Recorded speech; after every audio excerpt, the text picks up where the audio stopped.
I'm going to verify my switch on camera. So I've opened these. I've already swapped. These had the same serial number, 2 and 3 in here, and these had a different serial number but the same in here, 2 and 3. And so then I pulled one from each diagonally and swapped them.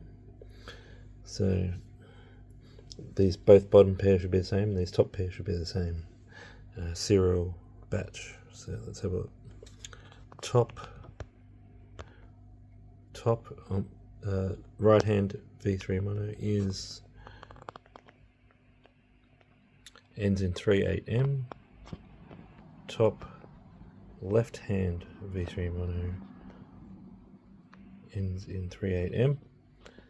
Bottom left hand V3 mono ends in 2JM. Bottom right hand V3 mono 2JM. Now the other op-amp here is only used for converting single-ended into balanced, but I use balanced straight up, so it's been well documented that that's what that op-amp is for. But we'll just see what numbers they are anyway. Maybe I'll just go to my bag of tricks and fix them all up anyway. 38M.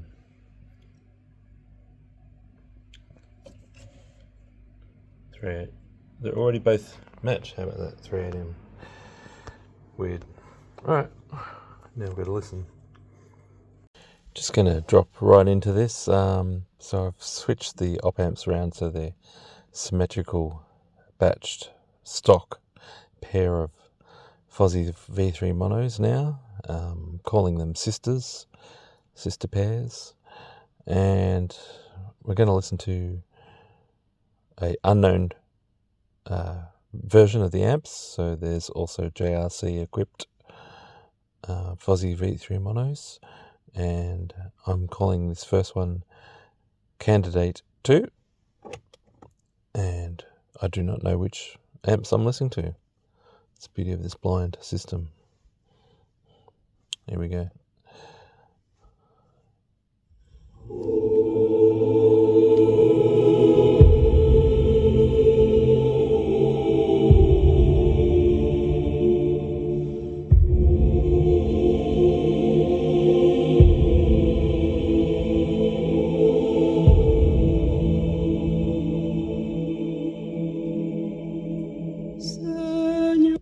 And I'm just interested in that first bit because you can't fill your brain with too many things. So I'm switching that to Candidate 1, pressing rewind.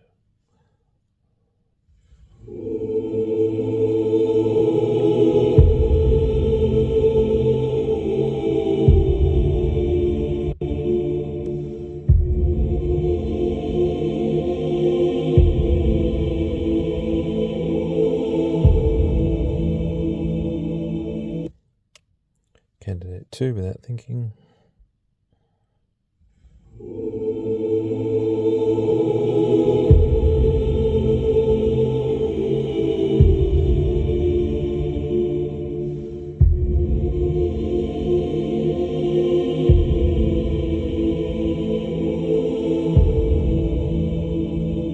I'm leaning towards Candidate 2 for some reason. I think it's because I start to notice where all the voices are quicker. I think in Candidate 1, which I'm now switching to, they're a bit vague as to where they are.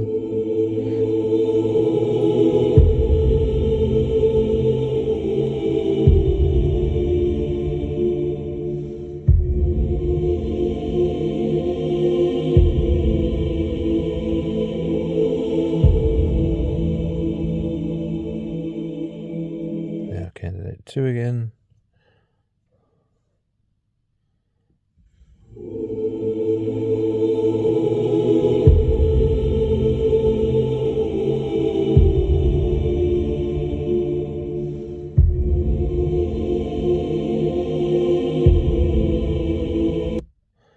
Now I'm just going to leave it on Candidate 2 and I'm going to double check which outputs are playing.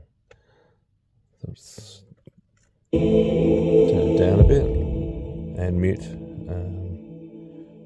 channels 3 and 4. So candidate 2 was 3 and 4 that time. So I'll put that in my notes. And move on to the next stage.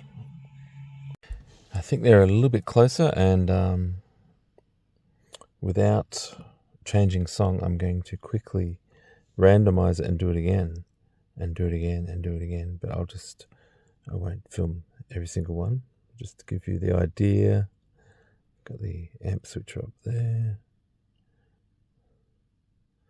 I start pressing swap amps, and I just got this. Move my fingers around, talk. Now I don't know how many times I've pressed it. And press play. Candidate 1. I'll turn it up.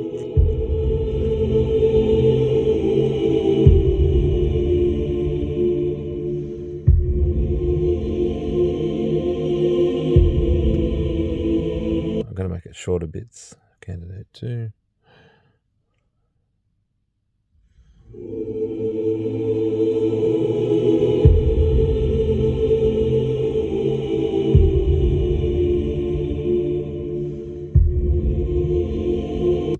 Candidate 1.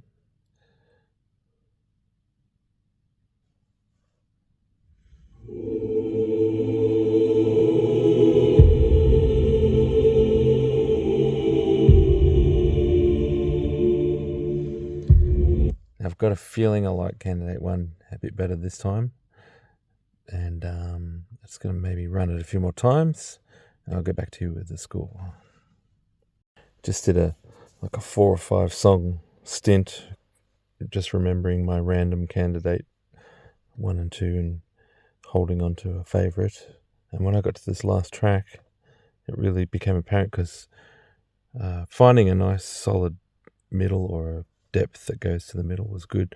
This one starts with a mid-right instrument, and then swapping amps and going back on this one note, you could tell that this mid-right definition just clicks in like a little to a finer precision.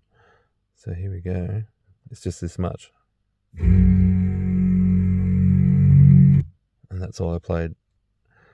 It's good that's right at the start. So that was my least favourite candidate. My favourite candidate.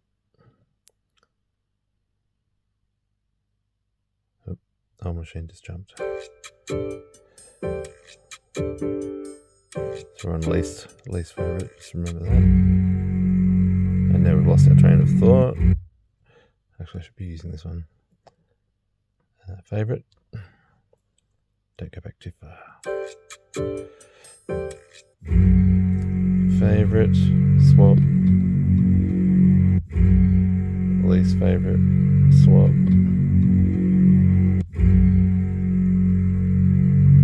It was easier when I wasn't holding my phone and messing up, but yeah, it was just this tiny bit of tightness. And it had also been throughout those last few songs, like that intro to that Brazilian piece was cleaner piano. So that's what it was. I'm not telling you which one it is yet, because the scores are only into the first 5. So I'll wait until I get up to about 10 or more to get the clear winner. But there's a fave at the moment, and it's not what you think. Or is it? What do you think that is, huh?